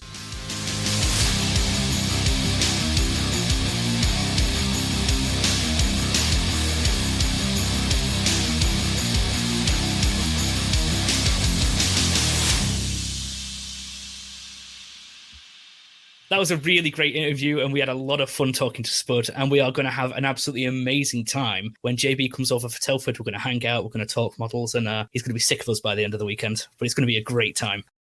Doug, do we have some feedback? We have some feedback. All right. We're going to start with Greg from North Carolina here in the USA. He started back into modeling back in April after about a 15-year hiatus. He sent us a picture of his King Tiger from 2002, discussed what he'd done with it at the time, and asked about the last 5%, I think, regarding that model. Speaking of that, what do you guys think? We didn't have TJ on last time to talk about the last 5%. Give us your impression on that real quick, TJ. I'm glad you asked, because that was actually one of my ideas. Not just mine. I think Ivan was there too, and John, but we both were in the road to Breckenridge, and we were like, yeah, we should talk about that. Yeah, I am guilty of it, and I have no problem with it. If you post a picture and you're like, hey, I'm 95%, what can I do? Some people are kind of dismissive of that, like, well, why would you do that? Because that is hard. When you're putting the finishing touches on a model, a lot of times that's I know me personally, I struggle there. So you guys, I know will all see models that are almost done. I put them on Facebook too. I just don't care. Yeah, because that's hard. Getting that little bit, like, to push yourself over the hump and call it done, because that's, at least for me, where you get like super lazy and you're like, if I don't weather this one part, no one's gonna notice. And then you put that picture up there like, yeah, I'm almost done, and someone's like, hey, you're gonna do this part. Case in point, when I was doing the Prowler, so a couple weeks ago, I sent some photos to one of the group chats, and I think Aaron, aka Dumbo, and I don't remember who else. Definitely Aaron was like, hey, what about this tank on the back? Was it Ivan? I don't listen to Ivan. It was like, hey, what about this? I listen to winners. That would be Aaron. I like people who win awards. Oh yeah, sorry, I won by default. He was, those guys were, hey, what are you gonna do with this one tank? I'm like, yeah, I think it looks fine. Because I didn't do anything to it, and I was wrong, and it was done. I actually pretty much consider that done, but I shot it over to you guys before I put anything on Facebook or like on in my gallery, and I fixed it, and I'm glad I did, because if I didn't ask, it would have been done, and I would have looked sucky. So yeah. Well, in all fairness, I struggle with the first 95%. But with the final 5%, yeah, I think nearly all my finished builds on Facebook, I say near enough done. I'll never say 100% completed, because I always know that it might look finished in my hand, and then I take pictures and I look, it's like, oh, I didn't notice that in person. So yeah, it's like teacher said, that final 5% is sometimes really hard, and it takes for other people to see it. But yeah, it was a great topic of discussion that unfortunately I wasn't there for. But yeah, I'm as guilty as anyone for being near enough. All right, I'm going to move on with Ilya Yut. He says he still listens to us while he's stuck in traffic, and it really helps out there. In early episodes, we talked about modeling as a solution for hard times in life. His 2 cents is that in his case, it's the opposite. When life is hard, his modeling mojo drops to 0. Anybody else have that problem? I know I do sometimes. I think it depends on how hard life is and how much I rely on modeling to help get me through it. I'm the same way, Doug. If I'm really, really stressed from work and stuff like that, it's hard for me to sit at a table and concentrate on working on something. I should, because it helps clear my mind. But if I'm really stressed, I don't know. I have that mentality of squirrel. There's something, squirrel. And I can't, I keep changing my mind and I keep changing my mind. I keep on, and it causes me a little bit of problem. Yeah. It depends for me too. Sometimes, when you're not feeling right, modeling doesn't help. And sometimes it does. I know for me, I went through a long period of time where I didn't almost model for a year. And then I got to the root of what was causing my problems. I fixed it. And then I wanted to model again. And then it made me feel better. It was one of those things. I think we've talked about it before. My modeling I wanted to model to make me feel better. And I felt better. So I modeled. It was like those, like two combined. They were like hand in hand. Right. So yeah. But sometimes, yeah, if I have a crappy day, I'm just going to sit there and play video games and then go to bed, because it's way easier than walking over to here and painting something. It is amazing how, TJ, how symbiotic it is. Sometimes you can, I think, pull yourself out of a funk, or like Grant said, clear your head if you kind of force yourself to go down to the bench. But there's other times when you just have low energy or you're upset about something. And I found that it's a mistake to go to the bench, because you're going to force it, and then you're going to make a mistake, and that's just going to kind of compound it. I think overall, if you are in a good place, it's good to spend time down there and blow off steam, forget about your work day and everything. But yeah, it isn't always going to work. It's not automatic. Yeah, it's something I've said quite a lot. You can't force it. I've tried with the Agpans that I'm doing. I physically can't make myself get to the bench to do it. Right now, I've got zero motivation to build. I think I've found what's causing that. But yeah, like TJ said, instead I've been playing games, watching TV, doing anything kind of but be at the bench, because I can't make myself be here. Because if I don't want to be here, making myself be here is not going to make me feel any better. I recently moved my PC into the model room from the room it's been in. But my house has been such a madhouse lately. We've got more and more people coming in until other homes are built. It's just going to be crazy here. So I moved the PC into the model room, and now I'm sitting in the model room even when I'm playing games, and it's actually been a plus for me. I know some of you guys already have your computers where you build, but I look over to the side and I see something sitting there and I pick it up, and the next thing I know, I'm working on it. I wasn't planning on it. I actually didn't feel like doing it. And 2 nights ago with that Achilles, I spent 2.5 hours doing assemblies and painting and stuff and having a blast. I'd come down to play a game of World of Warships and then go to bed. And so I was up till like 1 o'clock in the morning working on a kit, but hey, that made me happy. All right. We had a comment from Joel Munson. He said, fun fact about the Roman Lepat zombie diorama we mentioned in the last episode. That was actually a group build. He had people from all over the world painting little zombies and sending them over for inclusion. Joel hopes that Roman does something like it again so he can participate. We have another one from Zach Pease. Great interview with Andy. He really does add a lot of positivity to the hobby, and he just gushes when he talks about it. He said, a side note, Doug's self-depreciating moment about y'all being inspiring is not needed. I started listening to you guys somewhere around episode 6 at the heart of lockdown, and you've gotten better and better. Because of you guys, I suggested my local club Zoom meetings during lockdown, and you've inspired me to broaden my horizons to new subjects and genres, and have been a great distraction as I work through some tough job-related anxiety last year and early this year. What's more, as you as a group have managed to discuss topics relevant to the hobby that could be sensitive or prone to flame wars elsewhere, and have done so with class and encouraged good-natured discussions. Sorry for the long-winded response, but honestly, you guys are and continue to be an inspiration, and you have really increased my enthusiasm for our hobby. The posse is a force for good, my friends, and thanks for all that you do. Well, thank you, Zach. And I'm never self-depreciating. I want you to know. Okay. Sorry. We really do appreciate your feedback on that. Yeah, that's wonderful. Finally, I just wanted to say something on top of all the feedback we got. There's more we couldn't get to. There's just not enough time in the day I mean, we really appreciate everything that y'all do. But if everybody wants to participate, did you know that we have multiple Facebook pages? We have our Plastic Posse podcast page, where we share news and updates about the podcast. But there's also the Plastic Posse on Facebook, where everyone's welcome to come out and share their stories, share their builds, share anything they want to, ask the questions they want to have answered. And you can go there to see all kinds of stuff, all kinds of builds. Martin Drayton's amazing Colonial Viper, Zach McClendon's Char, Pete Kokloff did a T-3485 that's beautiful. Rob Miller did this bitchin' little XP56 black bullet. Just cool stuff. Some things you'll never see anywhere else. And it's all there on the Plastic Posse. So we invite everybody to participate. It's a lot of fun. All right, let's talk some social media shout outs.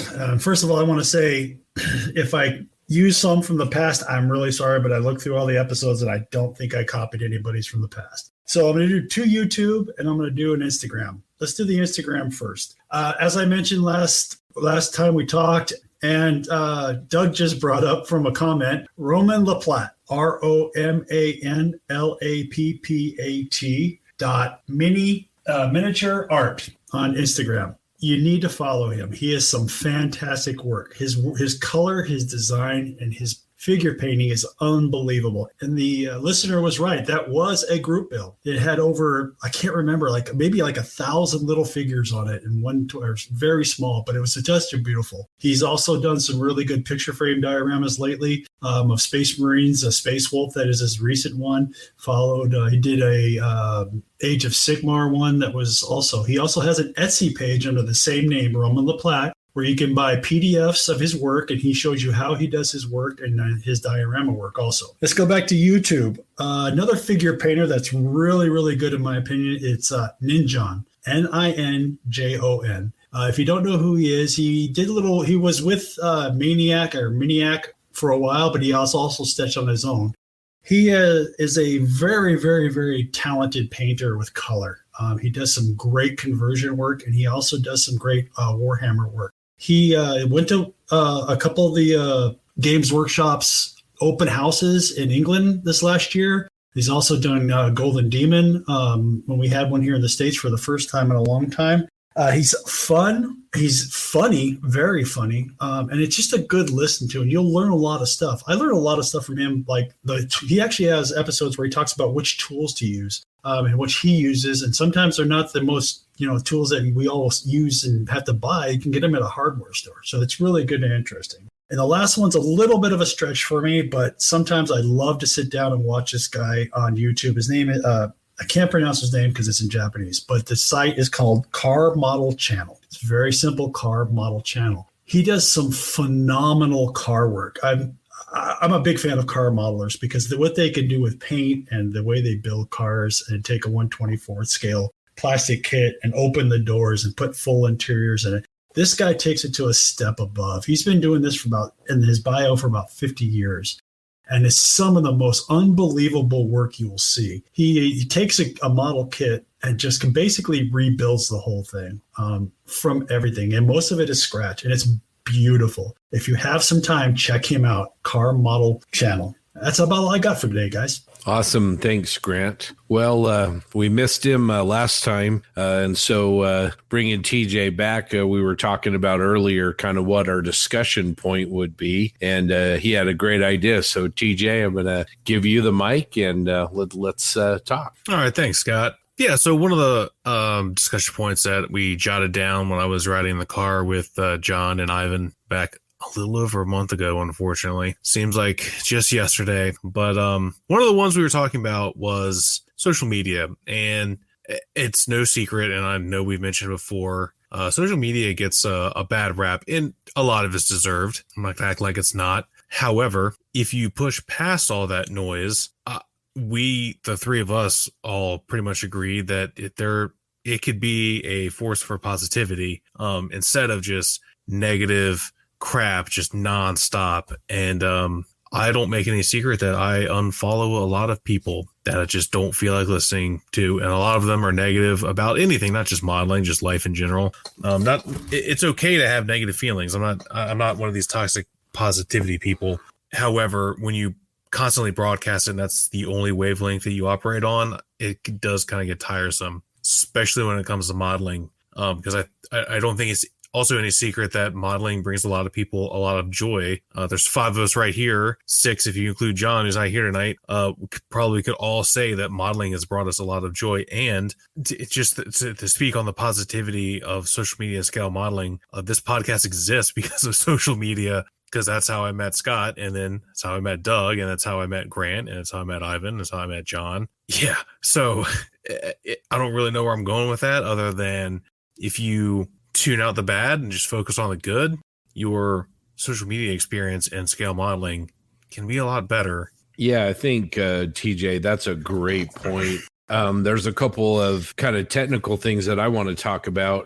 When I get on my social media feed, I don't want to see politics or a lot of news. I want to see that incredible power suit that TJ just put weld beads on, or I want to see that figure, that Thanos bust that Grant just painted, or Doug's latest A-Wing fighter, or, Ivan's Jagdpanzer that for some reason he can't see very well. We need to get him some glasses.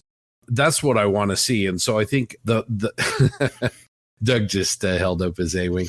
I think where that starts is I think it's important to whatever social media platforms that you're on. We do a lot of stuff on Facebook.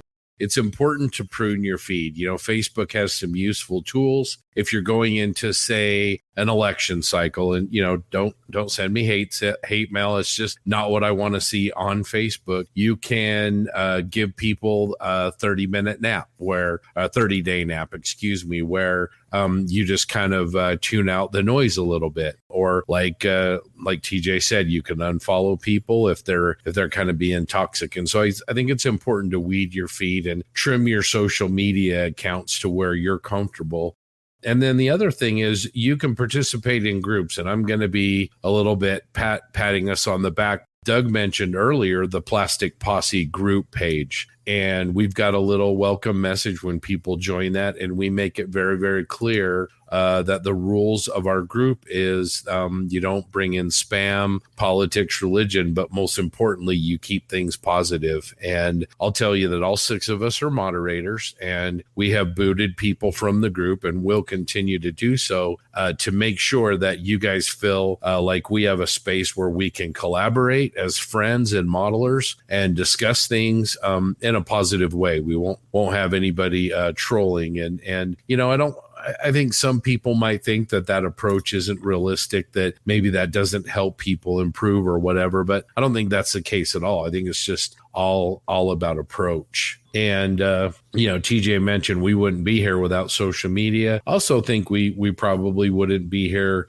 without, positivity. All of you guys are modelers and friends that I look up to. You're all very, very positive. And man, it's something that I really enjoy hanging out with you, even though a lot of times it's virtual. I really enjoy that. And then I also think social media, guys, is a reflection of social interactions. Like when we go to shows, that is the best part of this hobby. I mean, bar none. I mean, building models is great, but the social part of it is absolutely the best. Yeah, if it weren't for modeling, I wouldn't have Facebook. For the past week or two, I've despised Facebook, and some people need like a nap or an unfollow or just silencing, because I've seen a lot I don't want to be the negative guy, but I have been for the past week, so it's fine. But yeah, for the past week, all I've seen is not nice stuff, and so many people on my Facebook, it's just like, dude, shut the fuck up. Just stop. Like, it's annoying because then you see the other side, and it's just people being nice and supportive to each other. And like it's been said, I wouldn't know any of you if it weren't for social media. It can have such a great effect on people. It brings people who are extremely isolated and alone to the world. It can be superb. Unfortunately, you have a very loud minority which can completely cloud such a nice place. So it's kind of like Scott said, it's managing your own social media. Only have people you want to see or hear from on your page or whatever. Mute people, even if you don't want to unfriend them. It's like it's been said, you can mute them or silence them for 30 days. Just do what's best for you. It's something I've definitely learned this week, that a cleanse is needed because it's not been great. So just do what brings you joy, and that's my preach over. I'll get off my soapbox. Okay, I'm totally on the same page with all of these guys. I actually have a very good friend. Some of you might know who I'm talking about, who daily shares about a dozen pictures of waterfalls. That's his donation to positivity on the Facebooks, and it's great because, hey, this world's full of beautiful things. Yeah, social media has been wonderful for me, and it's been a curse. I can have a very difficult time when I hear things that I absolutely disagree with, and I know that I'm not going to get into an argument with people. And there are people that have said some fairly horrible things that have really disturbed me. So yeah, that mute button, that 20 days, the 30-day snooze, the unfollow is wonderful, because I've found out through this hobby and my other hobby, my reptile hobby, that there are an awful lot of differing opinions out there. But most of us can get along, and there are some fantastic people who otherwise I would never have known. And I love it. I love it for that reason. I want to keep enjoying it. I want to be able to ask people questions and get answers. And that's really worked out well with our page and other similar pages out there. And I'm grateful to everybody that participates and is willing to answer questions and ask questions. And thank you all. I just want to agree with what everybody else said, but I just want to take a little bit different. Sorry to jump off the tracks here a little bit, but when I think of positive aspects, I think of, how it helps me as a modeler. What does the internet or YouTube or whatever do for me to improve my skills? And I think of Martin Page, Night Shift, and I think of, TJ's, his page, and then, JB stuff. And I think of, Spud, and I think of all these people on YouTube and all these people that are on Facebook, that they show how they do things. And it's such a positive aspect of the model that we didn't have before. And I can remember, and I'm the old one of the group here, and I can remember going to shows a long time ago, and you would ask somebody, how did you do that? And they would say, I can't tell you that. I remember those days.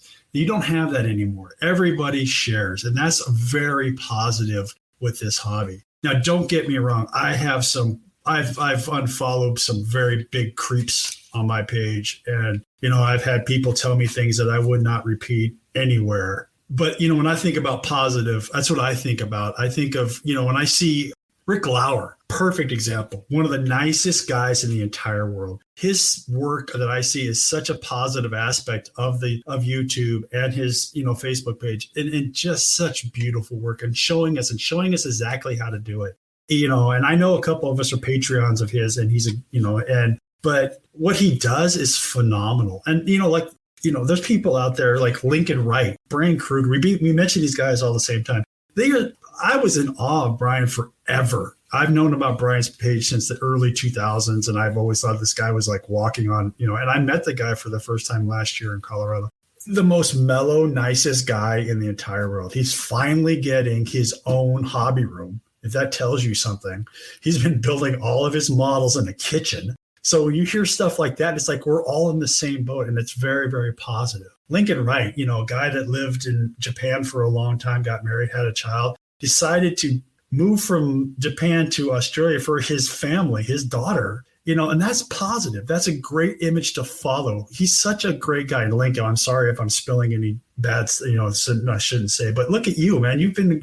Look where you've come in just these many years. You've gone from this guy that just had a blog page, and now you're putting books out, and you're getting like guys like TJ and all these guys to put, line up to put their models in your books. And it's fantastic. And that's what I think about positive of the hobby.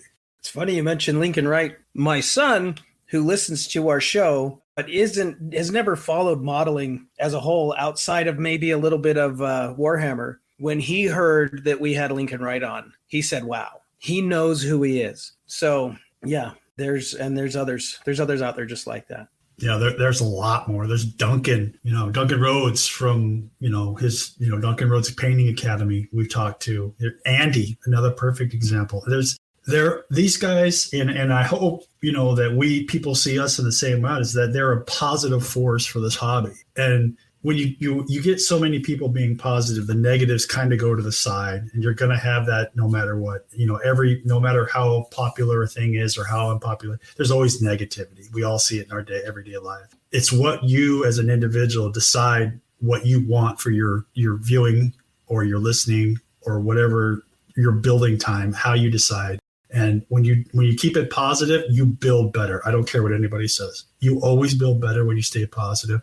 When you're not positive, in my opinion, it doesn't look good. It reflects in your models. Yeah, you said it perfectly, really, because I was just about to say, surround yourself with positive people. This week, I think I'm in a bit of the rut I'm in because I feel like I've been a bit surrounded by negative people. I don't care what anyone says. You are what you surround yourself with. And I'm feeling the effect of that this week. What I need to do is go back to just talking to you guys and the people on the posse page and all our friends, because that helps. You might not think it does, but it helps dramatically. Surround yourself with positive vibes. Yeah, Ivan, I would agree with you there. I think, TJ and I, we've had this discussion before, and probably with the rest of you guys too, but it's sort of like when you look at anything, whether it's a model or a situation that happens, I think you can usually find what you're looking for. You can find the negative, you can find ways to, sort of bring the people around you down, or you can find the positive and you can build people up. But I think it's a choice. And it's the way that I think, like you said, surround yourself with great friends that inspire you and great friends that share your values and, that are positive. And I think that's really, really great. The one thing we always talk about is we're always going to be our own worst critic. And so we get in our own heads about our work. And if you have the right friends, they're going to look at it and they're going to give you a lot more balanced perspective. And they're going to say, no, that's really, really good. This is what I like. And I think that certainly for me, that really helps. I don't know, TJ, how do you feel about that? No, I agree. I mean, I probably couldn't say it any better, honestly. TJ, that was a great discussion point, as always, and appreciate all of your thoughts on that. All of you out there in the posse, we'd love to hear from you kind of on how you approach your social media and how you keep it positive, and hopefully you guys all feel it's as big a benefit as we do. Well, guys, I think that'll do it for episode 52. I really appreciate you joining us again. It's been a great 2 years so far. We really appreciate your support. All of our pages are growing. Our Patreon is growing. This community has treated us really, really kindly. So just from myself, I just wanted to tell everybody out there, thank you so much. I wanted to jump in after you were done saying thank you. Well, you know what? I'm just going to do it now since I already interrupted you. Thank you to the one and only Mr. Steve Baker, because I sent him an M50 conversion kit from Def Model that I got on the Scale Model Graveyard for, again, a freaking steal. It's out of production. It's the best M50 conversion kit available. He didn't use it, and he's like, hey, I'm going to send this back to you. And I'm like, you really don't have to. He's like, nope, I don't want it. I'm not going to build it. You have it. Okay. I was expecting this little tiny box to show up because it's just a little plastic baggie with one turret in it. I got a whole box with 2 reference books, decals, paints, and other stuff, all for Lebanese M51 Shermans, or M50, whatever, the Lebanese Shermans, the super Shermans they use. Thank you, sir. You did not have to do that. That was very kind of you. I owe you. That's incredible. And I'm also, while you bring that up, going to shout out Mr. David Brian Bridges. He did a bunch of dealings with a bunch of us. All I'm going to say is, wow, above and beyond. Anyway, kind of to continue what we were saying, thank you so much from the posse for these first 2 years. We appreciate you joining us as always. Remember to send your feedback, suggestions, and corrections to stuff that Ivan has said to plasticpossePodcast@gmail.com. And in the meantime, we hope to see some of you out there when this drops. We'll have already done it, but Grant and JB and I are headed to Las Vegas. Hopefully we get to see some of you there. But remember to stay positive, visit your bench frequently, and enjoy the coolest, best hobby that there is out there. Take care, guys. We'll see you in a couple of weeks. Yeehaw! Bye.